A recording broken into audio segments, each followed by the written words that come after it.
Hey yo, welcome to Top 10 Sunday. I'm your host, Tino45 Ripper. Rapper? No, Reaper. No, rapist? No, Reaper.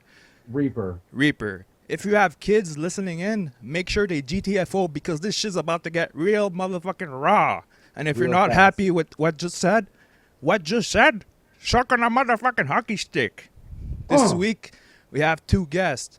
First of all, Mr. KASTOR and POLLUX. What up, Castor?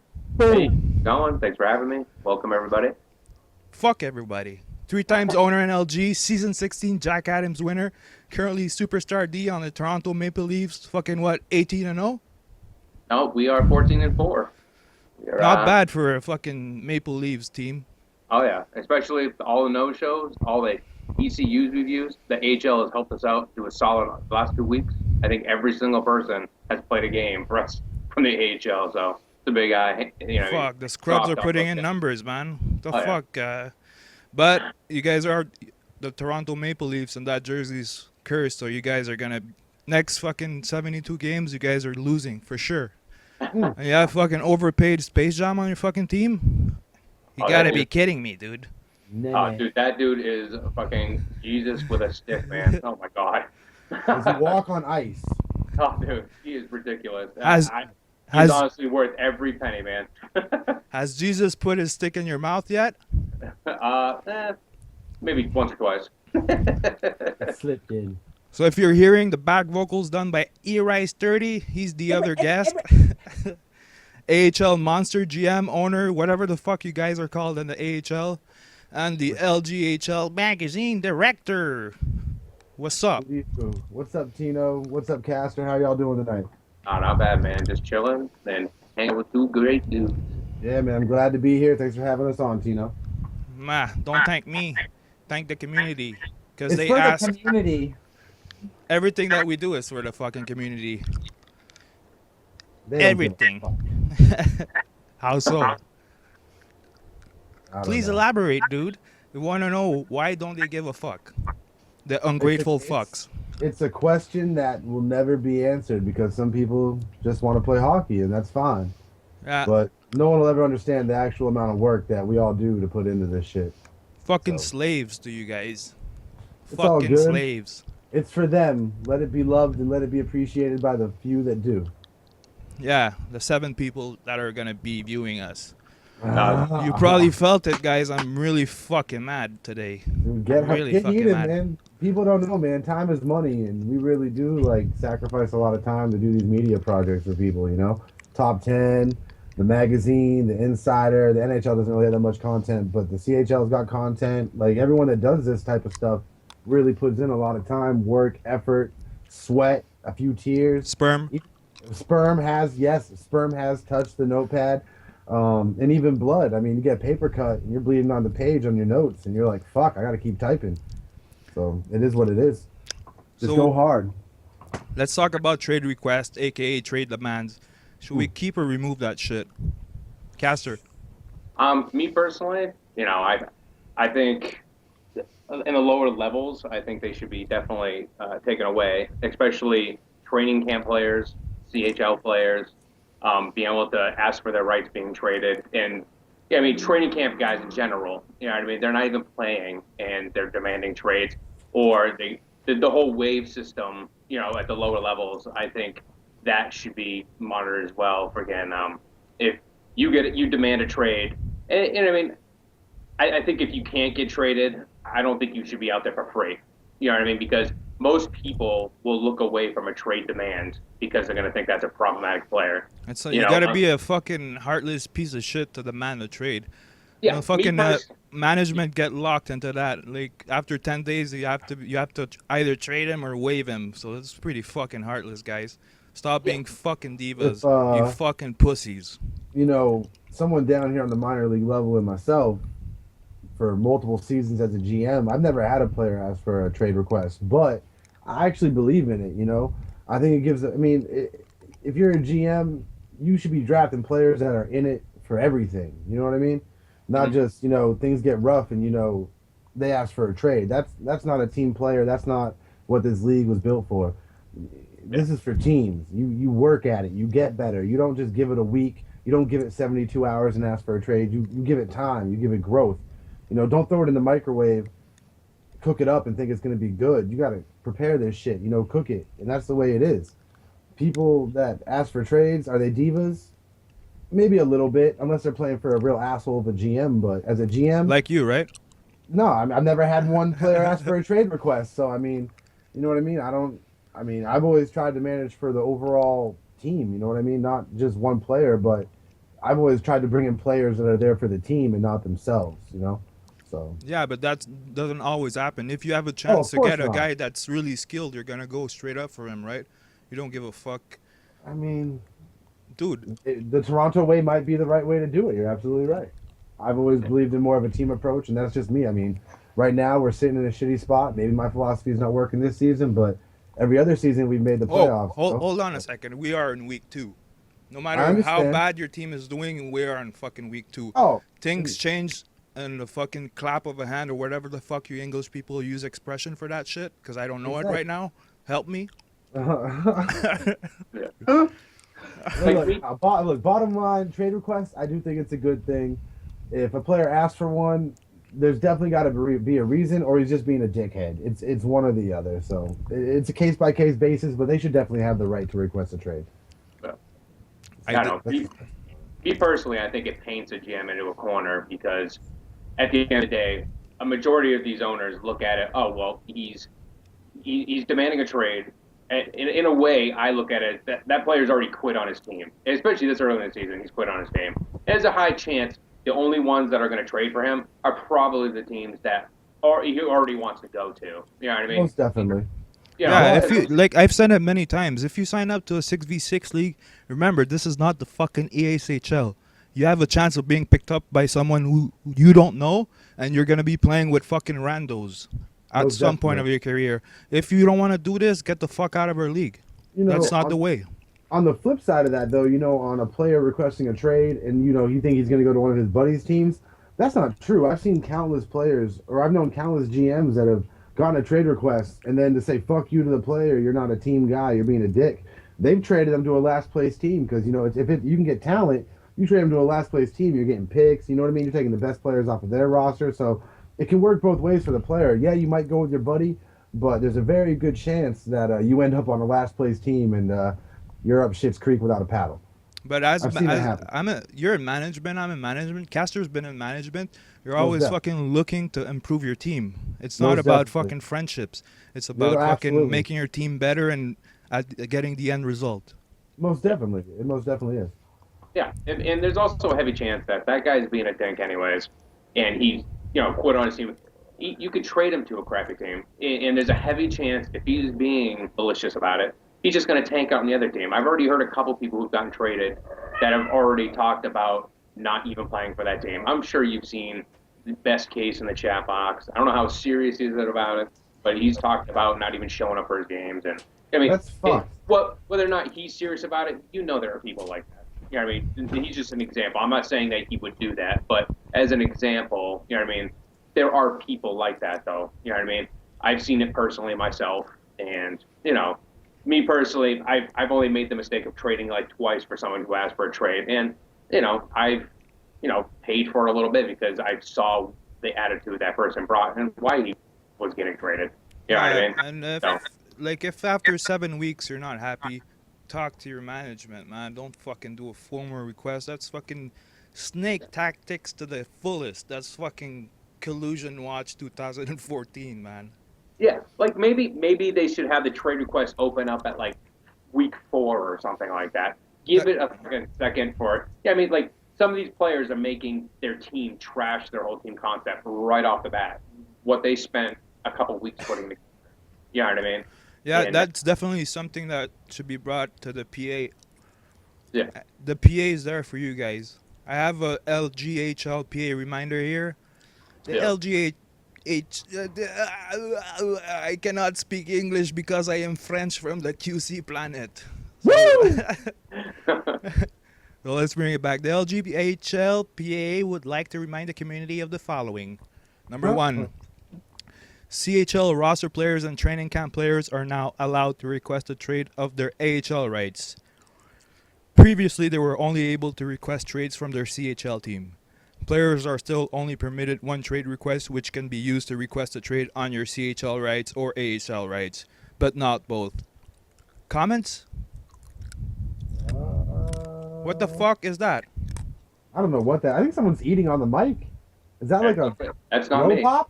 That's not me. I'm secretly sucking on popsicles, thinking it's you guys. That is fucking weird. There's a lot of fucking weird sexuality shit going on in the media team. It's really weird this year. There's no gay shit going on here. It's only weird. bi-curious. Ah, the bi-curious effect. Yeah. I am not entertained by that idea. So hold your shit for a second here. Let me finish the LGHLPA reminder.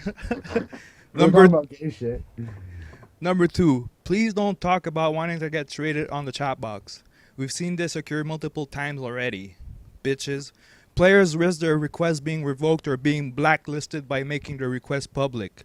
The only people that a player can talk about their trade request with is their management and the LGHLPA. Like KASTOR was saying before, keep your shit private. Don't put it on the chat box or you'll be revoked or blacklisted. And you don't want that, right? Number 3. The LGHLPA. PA stands for Players Association, if you guys haven't figured it out yet. So they would like to publicly announce a list of player reps for the season. Don QP, Don M77, A Galley 94, iCarly, Dave 711, Bergie 7, Smitty 21, Unknown 27, and Mr. Pone. Congrats to those selected. We hope these guys can help us make the league a better place for everyone. Man, this reminder is fucking long. Woo! Go hard. Who wants to read the rest of this reminder? KASTOR, you could do that. Number 4. Number 4, we are trying to get started with player development games, which are basically a way of trying to get people to be better at the buttons. We are looking for some... Doesn't go all the way over. Hold on a second. We are looking for some players who are already good at the buttons to help out. You don't need to be awesome, just good enough to help somebody else out. Please contact the LGHLPA if you are interested. And you can follow them on Twitter at LGHLPA for the latest LGHLPA news. For all you players, the LGHLPA is there for you. They're like the syndicate. They will help you with all your issues. Mafioso style. Yo, let's talk about the ESHL 6v6. There's some tournaments being organized, money involved. I don't know if you guys heard about that. Have you? Yeah, I heard about it. I think it's really going to appeal probably to the real hardcore club players, you know. And quite honestly, I haven't played with a sturdy club at least this whole year, maybe even last year. You know, I probably play for a total of 12 to 15 different clubs throughout the week, just people who want goalies, and we run into maybe a handful of people that, like, I know on the site. You know, it might lure in maybe some traffic outside of the site or something like that. But as far as people on the site, I don't see a lot of clubs that actually stick together. So I'm assuming to get that going, there's going to have to be a lot of new clubs made. And I really only see some of the real hardcore players doing that. Were you around in 09 and 10 playing sixes, KASTOR? Yeah, I've been playing sixes since 09. And I believe it was a lot more hardcore. You saw a lot more consistent teams back then, like really good teams. Fucking everyone was playing, man. It was crazy. Yeah. It was the most fun times of this community. Yeah. But myself, I think this tournament with the money involved and the hardcore shit is gonna bring back those fun times that these people are looking for. Yeah. The problem with these people right now. It's been what? We're in what? In the 2014? Is that the year we're in, guys? Yes? Yep. Oh, yeah. So it's been like 4 or 5 years, sixes I've been playing. People started to know each other. People hate each other now. Everyone hates each other. That's why there's less sixes team. Because if I want to play with that guy, he doesn't want to play with this guy. And so forth, back and forth. That is my theory why sixes is dying. Or whatever, dead, whatever the fuck they want to call it. And there's also the flock mentality that people have. Like, oh, I'm going to take a shit and eat it. Everyone's going to take a shit and eat it. You know, that's fucking human nature. Once again, human nature. Yeah. And, you know what I mean? I believe, you know, like I said, if you get people to fill that out, it's going to be all the hardcore guys that really live for the sixes, and I think everyone who actually enjoys it, there's so many 6v6 leagues out there that just casually just enjoy yourself with, that it's probably, I honestly don't know how many teams you're going to get going hardcore with that. I'll support it, but I personally probably won't get into it. Because like I said, I play just for the heck of it. The most serious I'll take it is like what we do now with the league.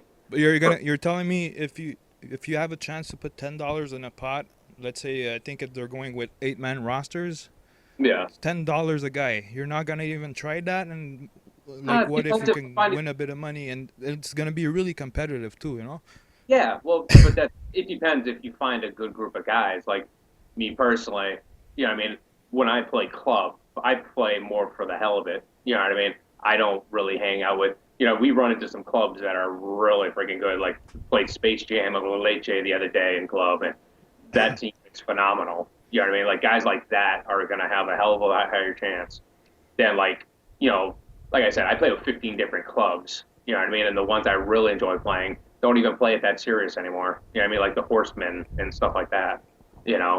So me tying money to anything, I would love to actually believe I have a chance I would be winning that. You know what I mean? Yeah, man. I personally believe this is gonna be a big success, and if you want to try and make some money, it's a good way, man. I'm fully supported. Yeah. So, Eric, LGHL magazine, tell us Yep. what's up. When's the next issue? Sunday, the 9th, before game time. So the same day as Top 10 Sunday, you fucking asshole. No, I'm kidding. Hey, I'm kidding. every 2 weeks we're dropping it. I hope y'all like it. I hope y'all hate it. I don't really give a fuck. We do the work. We appreciate it. We love it. Check it out, guys. It's the most viewed media on LG right now. So check it out. There's some good shit in there. I read like 2-3 pages every issue, and it's really, really I hope good. everyone enjoys it. All right, guys. We're going to go check the top 10 highlight of the week with your host, Tino45 Caliber. Oh, that's my old gamer tag. And my new one is Tino45 Reaper. You can follow me on Twitter. I tweet once every 4 years, but you could still follow me. Thank you very much, KASTOR and Eric. Thank you for having me. Thanks for having me, sir. I hope you guys enjoy this next week. I can go out and play your asses off. Yeah, we gotta climb out the basement.